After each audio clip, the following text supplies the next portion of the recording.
Radio Educación presenta Diabetes y yo. Sondeos, reportajes, tips, cápsulas de salud y mucho más. Propuestas para lograr una mejor calidad de vida. Diabetes y yo.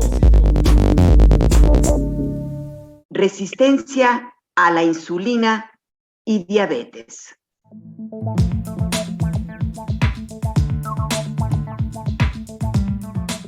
Bienvenidos, bienvenidas a una emisión más de este programa Diabetes y yo, propuestas que puedan mejorar nuestra calidad de vida. Soy María Eugenia Pulido. Les saludo a nombre de todo el equipo de este programa Diabetes y yo, hoy con un tema muy interesante, muy importante y siempre con el afán de nutrirnos de conocimientos, de quedar como muy claro en los términos en los que se presentan diferentes cambios en nuestra vida. Hoy vamos a hablar de resistencia a la insulina, que puede estar presente muchos años sin que la diabetes se manifieste y también de una manera silenciosa sin que nos demos cuenta. Esta tarde vamos a conocer qué es exactamente la resistencia a la insulina, cómo poder identificarla, sus causas, entre muchas otras preguntas que la experta, nuestra invitada del día de hoy, nos va a responder. Y antes de esta entrevista, como siempre, les invitamos a que escuchen la siguiente información.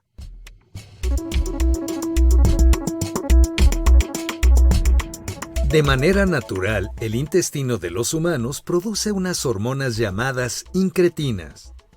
Las incretinas son hormonas que se producen cuando comemos y ayudan al páncreas a producir la insulina necesaria para utilizar los alimentos que consumimos.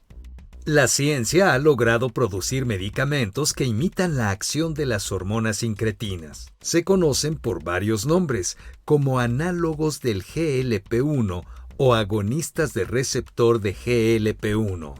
Fueron creados en laboratorios para reproducir las acciones de las GLP-1 que se producen de manera natural en el organismo. Buscan mejorar la acción de la insulina en el cuerpo. Los análogos de GLP-1 o incretinas son medicamentos que se inyectan de acuerdo con las indicaciones del médico. La insulina, por su parte, es otro tratamiento para atender la diabetes tipo 2.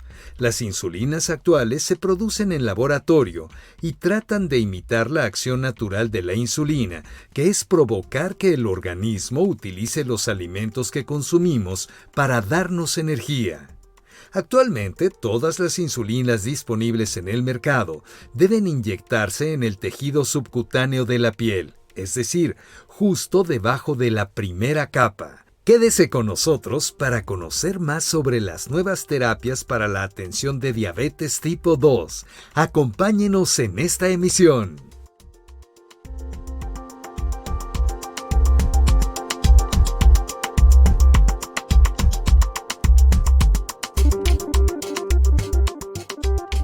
Amigas, amigos, gracias por estar con nosotros, gracias por acompañarnos en este programa Diabetes y yo por Radio Educación.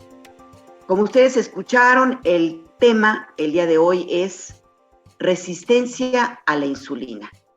La insulina es esencial para regular la cantidad de glucosa, de azúcar que circula en el torrente sanguíneo, hace que las células absorban glucosa y hay una resistencia muchas veces a la insulina. Nos acompaña la doctora Rutila Castañeda, ella es médico cirujano por la Universidad Autónoma de Coahuila y cuenta con especialidad en endocrinología y nutrición por parte de la Universidad Nacional Autónoma de México, nuestra máxima casa de estudios.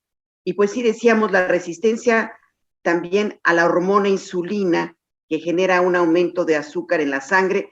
Todas estas definiciones van a ser aclaradas por nuestra experta. Ruti Castañeda, mucho gusto, bienvenida. Muchas gracias, Maru. Para mí es un honor estar aquí con ustedes y tratando, bueno, pues de enfatizar en algunos términos, en algunos conceptos, para que todos podamos actuar ya con conocimiento de causa y que logremos alcanzar un nivel máximo de salud. Muchas gracias por la invitación. Gracias. También hay que mencionar que actualmente la doctora Castañeda es investigadora. La doctora Castañeda es investigadora en el Mexico Center for Clinical Research y también ofrece consulta privada.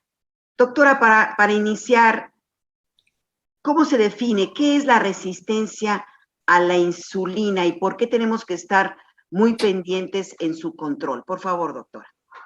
Bueno, antes de entrar en este concepto, creo que es muy importante que aclaremos algunos detalles, algunas definiciones también.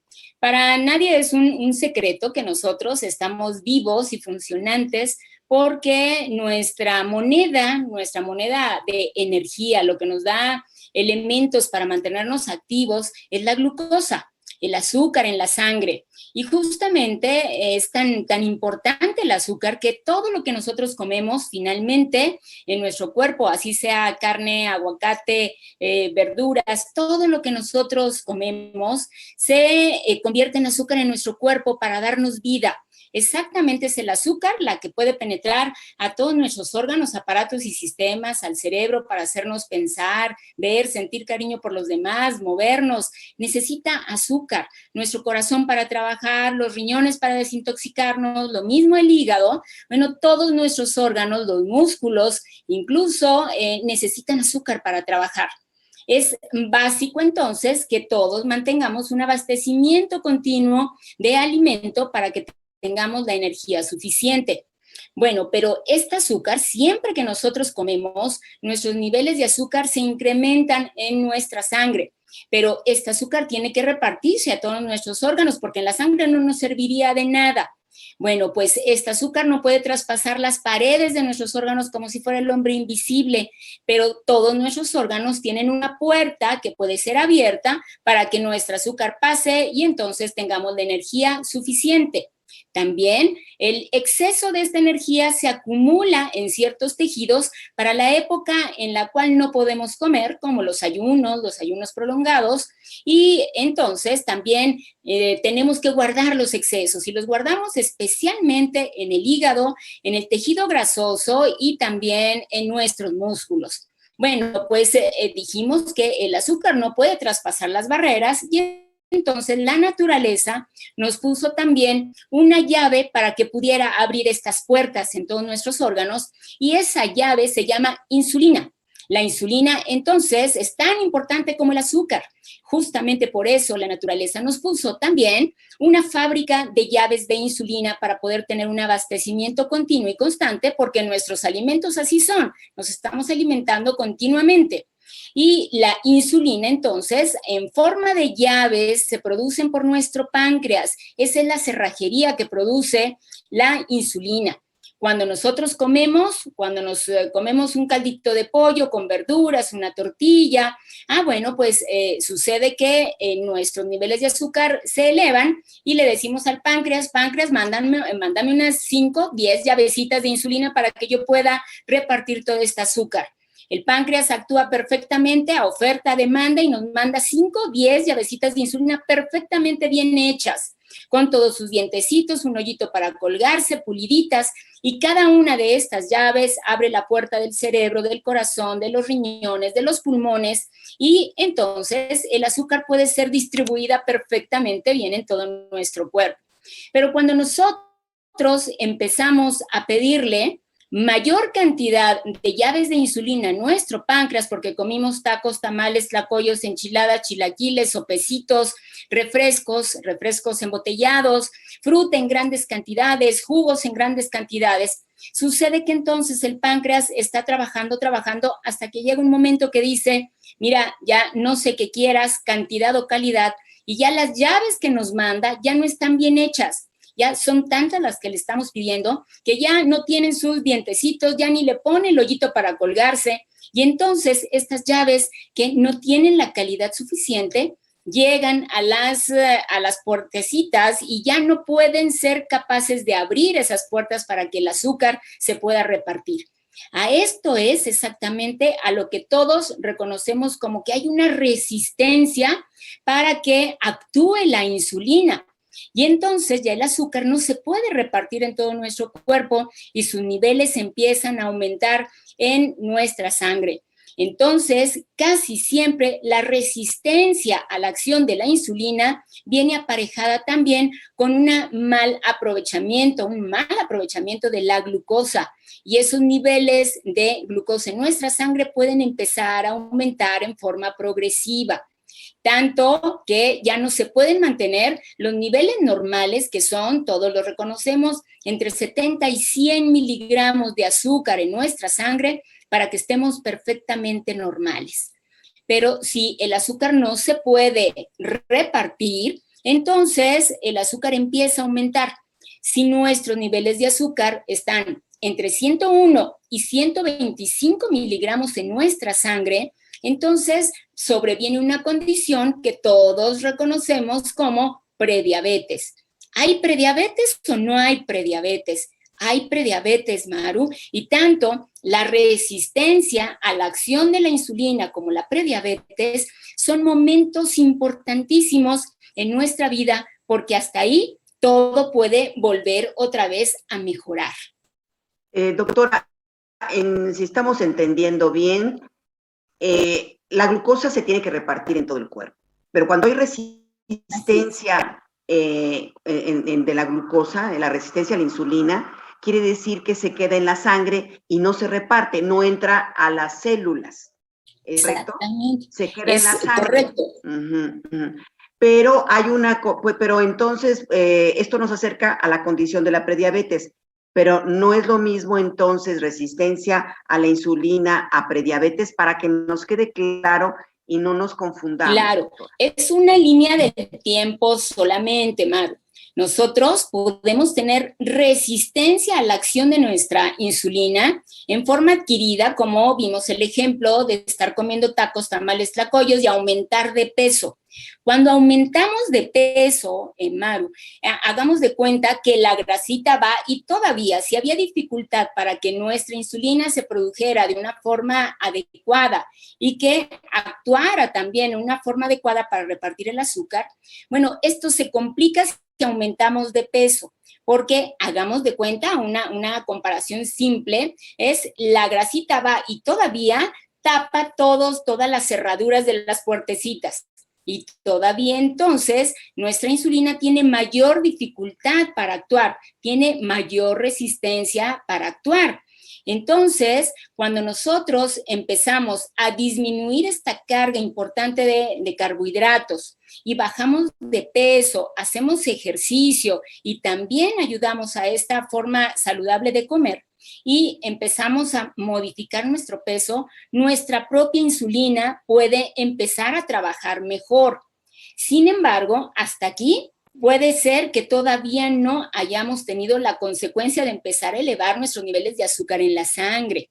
Así es de que nosotros podemos modificar esta resistencia a la insulina antes de que nos dé la prediabetes, pero también antes de que nos dé el salto hacia la diabetes, Maru. O sea, que la diabetes del adulto, la diabetes tipo 2, puede llevar también aparejada a la resistencia a la acción de la insulina. Porque fue tanto el peligro, la dificultad que tuvo esa insulina para actuar, que el nivel de azúcar ya no se mantuvo entre 101 y 125. Seguimos acumulando azúcar hasta arriba de 126 y ahí es cuando empiezan los problemas de la diabetes, Maru.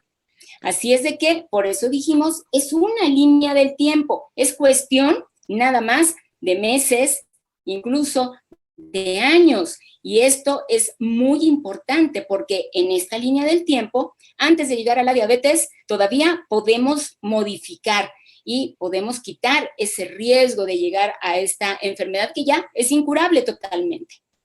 Doctora, así como la diabetes o la prediabetes es silenciosa, no nos damos cuenta hasta que nos hacemos exámenes y pueden pasar muchísimos años y ya llegar a una afectación realmente seria, con la resistencia a la insulina también no nos damos cuenta. Habitualmente, no, también es asintomática. Maru, pero hay algunos chispazos, algunos datos que nuestro cuerpo nos puede mandar para alertarnos. Por ejemplo, ¿cuál? Una de ellas es muy común también ver que nuestros niños, adolescentes, adultos jóvenes puedan tener manchas negras en los pliegues del cuello, en la parte posterior, en las axilas, en las ingles. Y esto es una condición que se llama acantosis nigricans. Esta sensación que los niños pueden tener, así como de rugosidad en todos sus pliegues, y que la mamá se entretiene, pero grandemente, tallándoles el cuello porque cree que no se están lavando correctamente. Bueno, esta es una condición que nos está gritando que nuestro cuerpo, que nuestro páncreas está teniendo grandes dificultades para vencer esta incapacidad que tiene la insulina para poder actuar. En ese momento pudiera ser no malestar, no dolor, no angustia, nada, pero sí esos cambios físicos que nos pueden alertar. Es muy frecuente, Maru, también, que algunas niñas ya con la acantosis nigricans puedan coincidir también con alteraciones menstruales, con la aparición de acné, con la aparición de vellito cada vez más grueso, y esto nos habla de que estas niñas pueden incluso tener ovario poliquístico. El síndrome de ovario poliquístico es muy frecuente que lleve también esta condición de resistencia a la insulina. Algunas personas ya que avanzan a la prediabetes o incluso a la diabetes teniendo la resistencia a la insulina, entonces sí pueden tener algunas de ellas. Es porque ya la diabetes apareció. Resistencia a la insulina puede ser asintomática o mandarnos chispazos de información que nosotros tenemos que aprovechar para modificar esta condición. Resistencia a la insulina puede provocar la prediabetes. Sí, y entonces la prediabetes tampoco nos da síntomas, pero sí nos manda ya algunas alteraciones en los exámenes de laboratorio, Mar. Cuando nosotros tenemos la cultura de poder hacer un chequeo en forma periódica y empezamos a tener 101, 102 miligramos de glucosa, ahí es muy probable que ya con la prediabetes todo haya sido el inicio, el disparador, la resistencia a la insulina. Si nos damos cuenta entonces, Maru, la resistencia a la insulina puede haber sido heredada, como puede haber sido heredada la prediabetes y la diabetes también. Así es de que nosotros podemos tener dos condiciones: herencia, que ni cómo cambiarla, porque vaya, son de los factores de riesgo que no podemos modificar, pero también tenemos una resistencia a la insulina adquirida por los estilos de vida no saludables, por el incremento de peso. Así es de que esto es muy importante que lo reconozcamos. Podemos tener resistencia a la insulina y no nos damos cuenta, o no hemos buscado esos detalles. Entonces, ¿cuáles serían los principales riesgos de poder tener resistencia a la insulina? Los mismos que para la diabetes, o sea, sobrepeso, no comer adecuadamente, no hacer ejercicio. ¿Cuáles serían los mismos o hay otros? No, fundamentalmente se comparten, Maru. Tenemos factores de riesgo no modificables y factores de riesgo modificables. Factores de riesgo no modificables es la herencia. Nosotros, si tenemos ya el antecedente de diabetes o prediabetes, obesidad, problemas del corazón como hipertensión o un infarto, problemas de colesterol, triglicéridos. Bueno, pues esos antecedentes prácticamente la herencia, pudiéramos cambiar el apellido, pero la herencia no podemos, la genética está ahí. Esos factores de riesgo también nos dan prácticamente la idea, el conocimiento de que si nosotros sumáramos estos puntos como factores de riesgo, empezamos a tener a la herencia como un punto muy pesado. Es decir, si mi papá tuvo diabetes, o mi hermano, o mi hijo, bueno, pues entonces yo tengo un antecedente de riesgo familiar de primera línea. Si mi abuelito, si mi prima, si, bueno, también mi sobrino tuvieron o tienen diabetes, ese es un factor de riesgo, pero es un factor de riesgo hereditario secundario, no tan directo como papá, hermanos, hijos. Así es de que este factor de riesgo herencia es no modificable, porque dijimos, la herencia ni cómo ayudarnos. Tenemos otros factores de riesgo que tampoco podemos modificar. La edad. A medida que vamos aumentando de edad, las condiciones de resistencia a la insulina pueden aumentar. Entre más envejecemos, a veces nuestra actividad física disminuye. Y esto nos da oportunidad de tener más resistencia a la insulina porque aumentamos de peso y acumulamos grasita en el centro de nuestro cuerpo. Si también envejecemos, también tenemos el riesgo de tener enfermedades que hacen que los propios medicamentos que consumimos para tratar de paliar estas enfermedades, bueno, pues también nos den un disparador de resistencia a la insulina y otro factor de riesgo para desarrollarla y para tener prediabetes y diabetes. Por ejemplo, cuando tenemos problemas articulares, es muy frecuente que muchos médicos o farmacéuticos o la vecina o la comadre nos dan de remedio para quitar el dolor medicamentos con cortisona. Muchos medicamentos naturales que al parecer son inofensivos tienen también indicios de algunos elementos de cortisona. ¿Pero qué tiene la cortisona? La cortisona es una hormona también, prima hermana de nuestra insulina, que también en grandes cantidades nos puede dar defectos de aumentar la resistencia a la insulina y nos empieza a incrementar los niveles de azúcar en la sangre. ¿Qué otros medicamentos que se utilizan ya en la gente cuando envejece? Problemas mentales, por ejemplo, demenciales. Algunos medicamentos que son para el sistema nervioso nos pueden aumentar la resistencia a la insulina.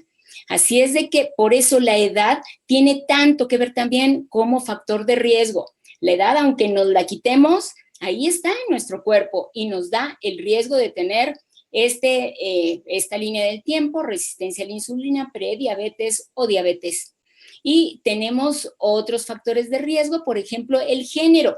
El ser mujeres también nos puede dar más riesgo. Si somos jovencitas y tenemos ovario poliquístico, dijimos, es riesgo para tener resistencia a la insulina, prediabetes o diabetes. Si estamos embarazadas y nos embarazamos con sobrepeso o con obesidad, obviamente tenemos mucho riesgo de desarrollar diabetes durante el embarazo. Otro factor de riesgo, la edad y la herencia, es la condición del género. Género femenino, masculino, tiene más peligro de tener resistencia a la insulina, prediabetes o diabetes. Las mujeres en cualquier momento de su vida podemos desarrollar riesgo de tener estas condiciones. Hablamos de las jovencitas con ovario poliquístico. Bueno, pues esto, dijimos, es un grave riesgo para tener las tres condiciones. Pero a lo largo también de la historia de la mujer, en la época del embarazo sobre todo cuando sucede ya con sobrepeso o con obesidad, bueno, pues es el momento más importante de riesgo para desarrollar diabetes durante el embarazo, la diabetes gestacional. No hay estado más generador de diabetes que un embarazo, pero sobre todo cuando lo iniciamos con ese acúmulo de grasa mayor que de por sí nos da resistencia a la insulina. Las hormonas que se producen por la placenta durante el embarazo también tienen efectos contrarios a la insulina. Justo por eso aumenta la resistencia a la insulina. Y todavía en esta línea del tiempo de las mujeres, en la época de la menopausia, donde si recordamos a una mujer en el climaterio y luego en la menopausia, es esa característica de a veces desarrollar un bigotito, una barbita, pero fundamentalmente es el acúmulo de grasa en el centro del cuerpo. Muy bien. Y este acúmulo de grasa, pues nos hace que aumentemos la resistencia a la insulina. 3 factores de riesgo que no podemos modificar. Somos mujeres, Aún con cirugías seguimos siendo con esa información genética femenina, y junto con la edad y con la herencia, bueno, no la podemos modificar, pero afortunadamente tenemos otros factores de riesgo que sí podemos modificar. Los consejos de salud son un elemento muy importante dentro de nuestro programa, así que ponga mucha atención y vamos a retomar esta entrevista tan interesante. Consejos de salud para una mejor calidad de vida.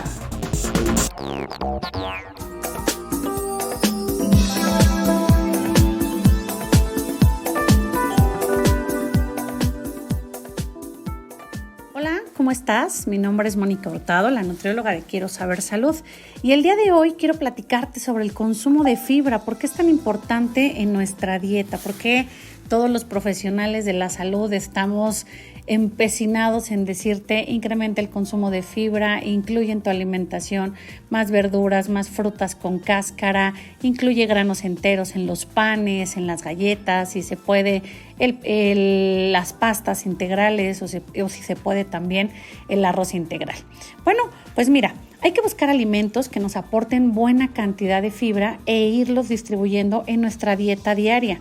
Por ejemplo, en el desayuno, que es el que nos va a proporcionar el primer combustible necesario para iniciar las actividades del día, después de ayuno que pasamos durante la noche, resulta que se ha encontrado que consumir un desayuno rico en hidratos de carbono, de preferencia complejos, tales como los cereales para el desayuno integrales, pan en distintas presentaciones, tortillas y algunos granos enteros, ayuda tanto a los adultos como a los niños a concentrarse mejor durante la mañana. También ayuda a los niños a desempeñarse mejor en la escuela. Recordemos que necesitamos que nuestros hijos estén atentos y necesitamos darle, pues evidentemente, alimentos que les aporten vitaminas, minerales y, por supuesto, esta fibra. La fibra también en el desayuno pues nos va a ayudar a mejorar el estado de ánimo, la sensación de bienestar y sobre todo nos va a ayudar a controlar, a mantener un peso corporal.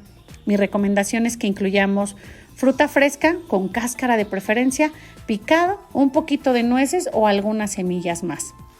Tal vez beber un licuado de frutas sin colar, consumir panes que contengan tanto granos integrales como esta fibra de la que estamos hablando. Hay que consumir fibra en las colaciones. ¿Cómo la puedo incluir? Pues por supuesto una fruta, una verdura con cáscara de preferencia, y con este bagacito podemos hacer un licuado, podemos hacer un smoothie. Estas son muy buenas opciones. O incluso podemos consumir algunas tazas de palomitas naturales, de preferencia hechas en casa y con poca sal. Puede ser también un pan tostado con un poco de queso panela o frijoles. Yo te dejo en esta cápsula que espero que te haya servido para darte un poquito más de ideas para preparar algunos alimentos e incluir mayor cantidad de fibra en tu alimentación.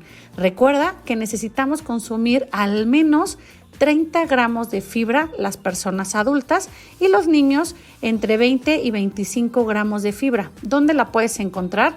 Busca alguna información, ya sea en Quiero Saber Salud o en mis redes sociales, Mónica Hurtado, la nutrióloga, donde encontrarás diversas postales o infografías sobre el consumo de fibra.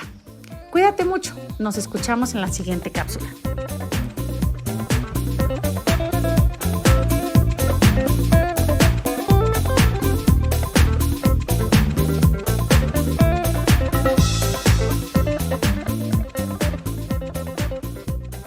Amigas, amigos, pues ya está con nosotros Gisela Ayala, también parte fundamental de nuestro programa. Giselita, adelante.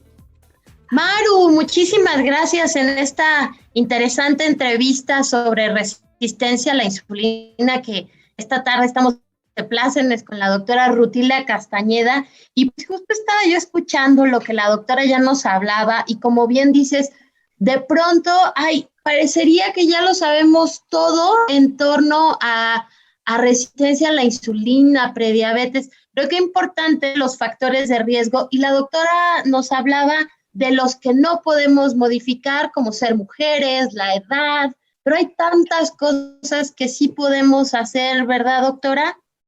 Sí, efectivamente, Gis, me da mucho gusto, como siempre, estar aquí en el programa porque, bueno, no solamente te puedo saludar a Maru, a todo el equipo, sino que también puedo saludar al auditorio y aclarar muchos conceptos.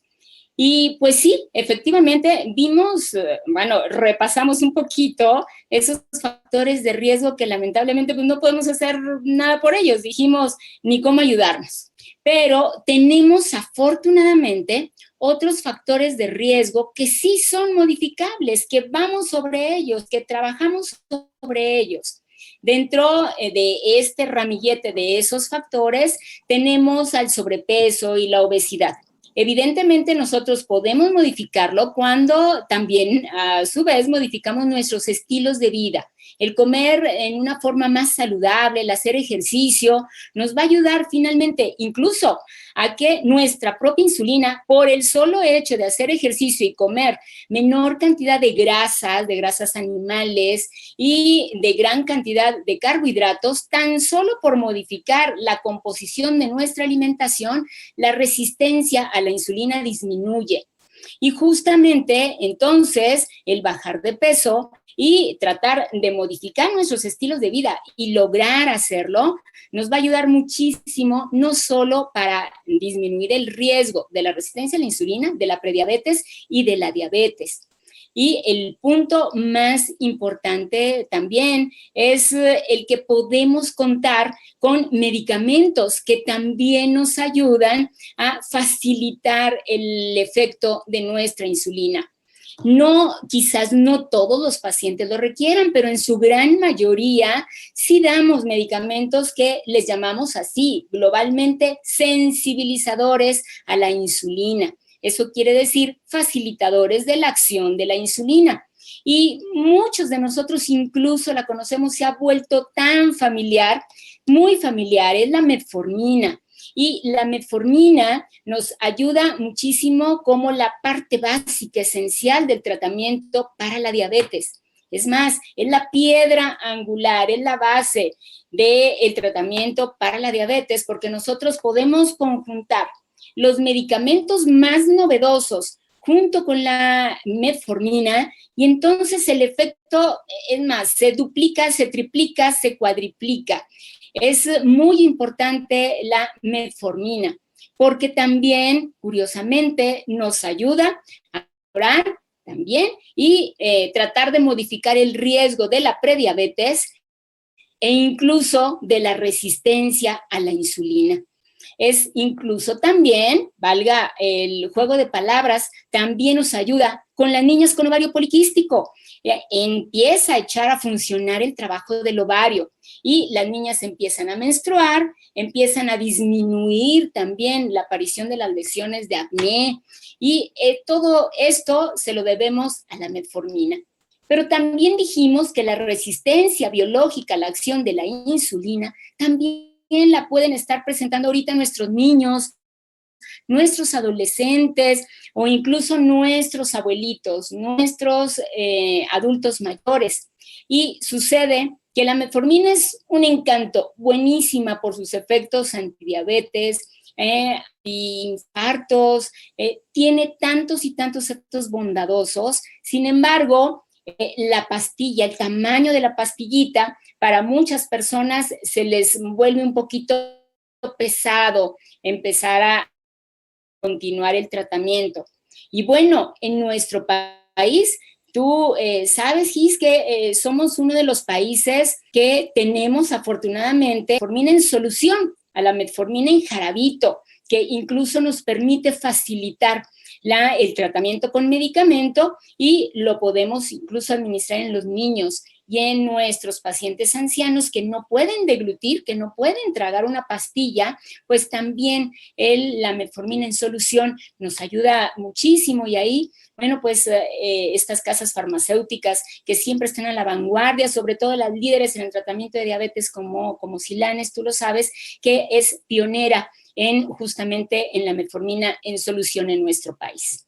Doctora Casaneda, hablábamos de que la diabetes y la diabetes no es curable, es controlable.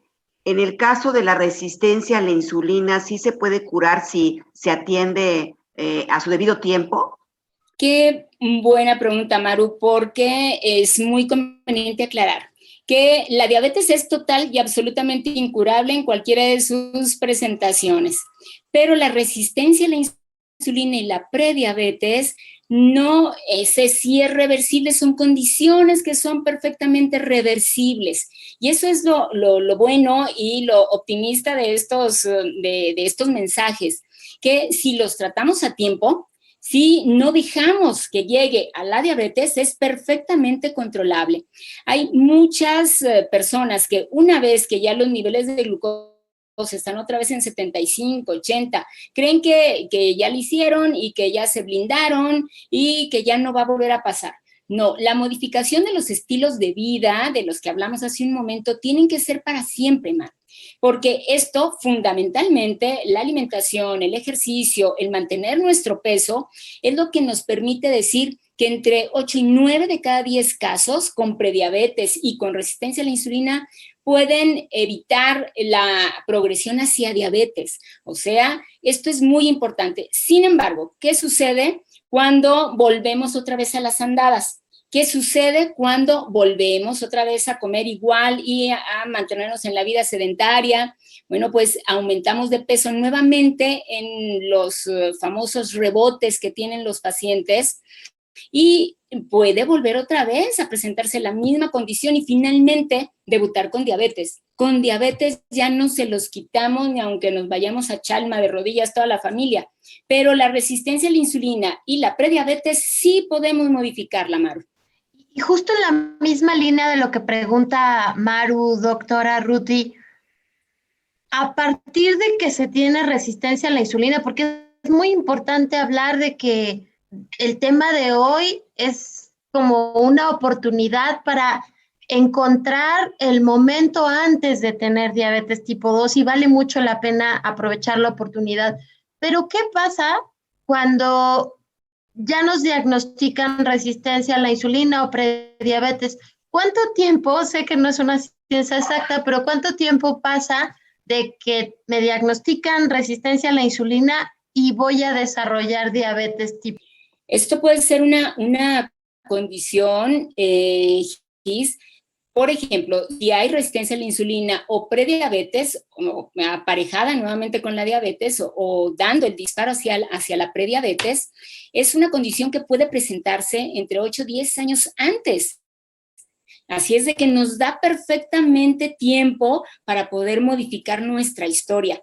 Y eso es lo mejor. Podemos hacer una modificación absoluta de nuestros pacientes con todo y que tengamos el riesgo de la herencia, el riesgo de la condición de ser mujeres. Prácticamente tenemos en esta línea del tiempo muchas oportunidades. Y algo importante, Gis, y tú lo sabes perfectamente porque debe haber sido un tema muy frecuente, las dietas de moda. Las dietas de moda que de pronto aparecen y el ayuno intermitente y la dieta keto y la dieta del arroz y la del helado de vainilla y la de la sopa de col. Evidentemente, todas estas modas lamentablemente son tipos de alimentación que no son sostenibles.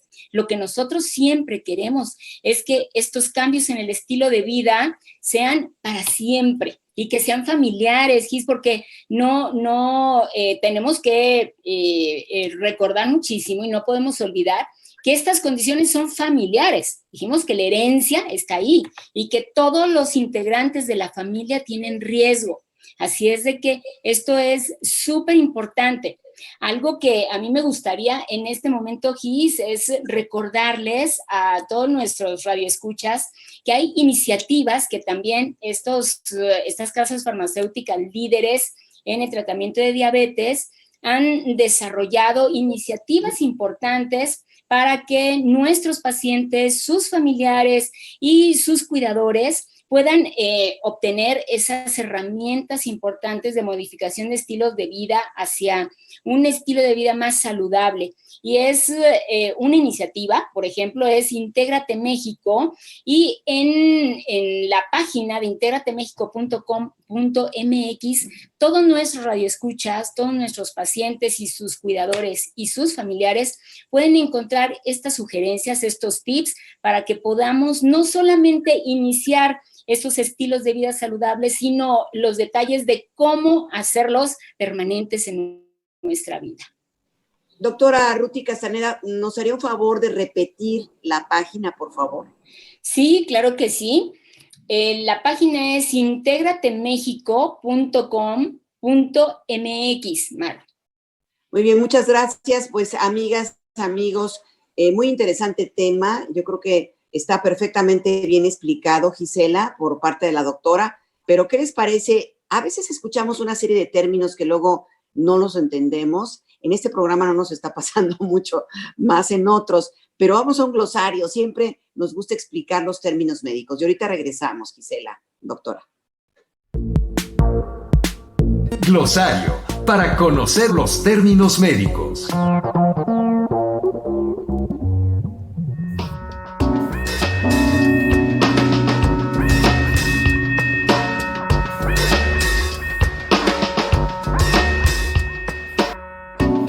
Hipoglucemia. Se refiere a la baja en el nivel de azúcar o glucosa en sangre. Se considera hipoglucemia cuando la glucosa está en 70 miligramos sobre decilitro o menos. Inhibidores de GLP-1. Grupo de fármacos que imitan las acciones de hormonas intestinales que ayudan a la acción de la insulina. Insulina basal.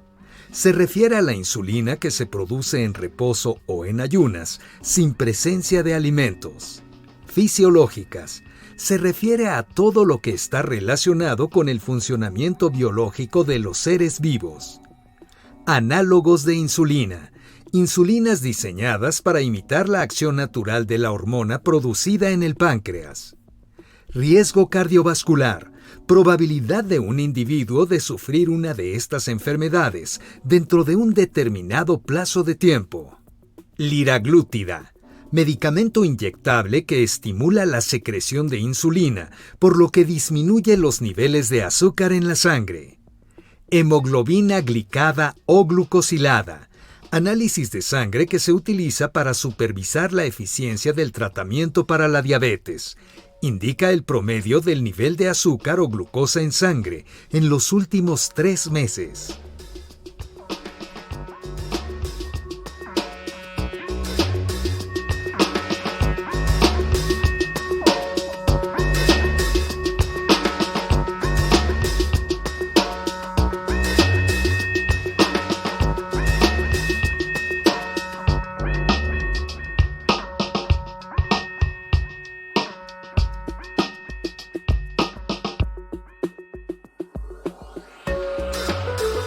Llegamos a la parte final de este programa con la doctora Rutila Castañeda, endocrinóloga, y quien nos está explicando qué es la resistencia a la insulina y sobre todo qué podemos hacer. Y Maru, a mí me da mucho gusto poder tener recomendaciones como esta página, que es integratemexico.com.mx, porque ahí encontrarás cosas que a ti te gustan mucho y que sabemos que a nuestros radioescuchas también. Recetas, recomendaciones para el día a día y muy enfocadas al público mexicano. Entonces, vale mucho la pena tomar en cuenta que a veces necesitamos, siempre como personas que buscamos cuidar nuestro estilo de vida, recomendaciones útiles. ¿Qué te parece, Maru? Me parece muy bien y nuevamente, perdón que insista, que nos dé de nueva cuenta cómo podemos ingresar y qué más podemos encontrar, así como dice Gisela, en esta página, doctora. Podemos encontrar, Maru, esto es muy, muy importante, son muchos tips, muchos consejos para esta modificación de nuestros estilos de vida hacia unos más saludables. Y sobre todo, exactamente como Gis nos comentaba, en términos tan claros, llanos y sencillos que nuestros pacientes, sus familiares y sus cuidadores pueden entender perfectamente bien.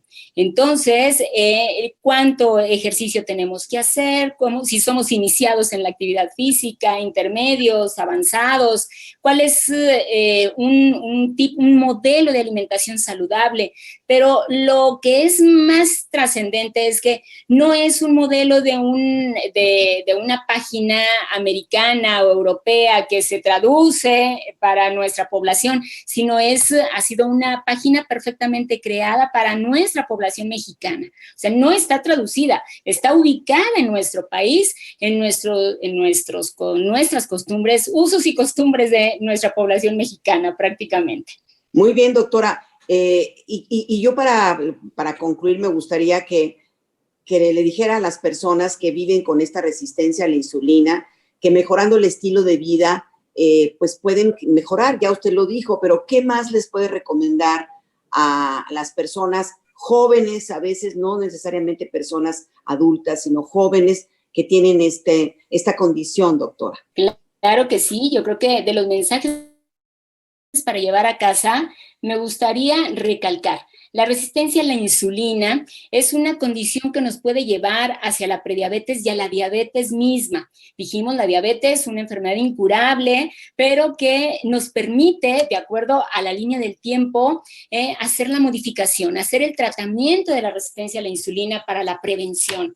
Y justamente entre 9 de cada 10 casos de pacientes con resistencia a la insulina y con prediabetes, cuando se hace un adecuado tratamiento, nos puede ayudar a evitar estos casos de diabetes. ¿Cuál es el tratamiento? El tratamiento es cambiar nuestros estilos de vida, bajar de peso, comer más saludable y hacer ejercicio. Eso quiere decir que, como siempre decimos, poco en el plato, mucho zapato y aparte, nada de tabaco es, los consejos más saludables para nuestros radioescuchas. Y el otro punto, recordar que tenemos una población que va a requerir un medicamento para que nos ayude a que nuestra insulina pueda actuar mejor. Estos sensibilizadores a la insulina, el prototipo, el rey de esta familia es la metformina, sigue siendo muy importante. Hay grupos en la población que todavía se ven más beneficiados y recordar que población joven es población, por ejemplo, con ovario poliquístico, con diabetes gestacional y esta población de mujeres también son altamente beneficiados con estos tratamientos. Doctora, también al inicio del programa, Gisela, doctora, dijimos que usted da consulta. No me gustaría despedir el programa sin preguntarle cómo puede buscarla la gente, si nos puede dar un teléfono, un correo electrónico, y ya que usty da consulta, doctora. Sí, claro que sí. Mi correo, se los voy a dar, el correo es Ruti Castaneda, con minúsculas todas, @live.com. Ruti Castaneda, gracias. @live.com. Pues agradecemos muchísimo la presencia de la doctora Rutila Castañeda, con quien hoy, entre muchas de las cosas que nos dijo, yo rescato, Maru, amigos, poco en el plato y mucho zapato, porque quiere decir que hay que comer bien, balanceado y hacer la mayor cantidad de actividad física que podamos disfrutar y que nos mantenga en el mejor peso posible, no en el peso ideal, sino en el mejor peso posible. Doctora, siempre es un gusto escucharte. Muchísimas gracias por la invitación, Gis, y ya saben que yo estoy listísima para cuando ustedes me inviten. Muchísimas gracias. Gracias, doctora. Reiteramos nuestro agradecimiento y ojalá que la podamos tener de nueva cuenta en el programa. Muchas gracias.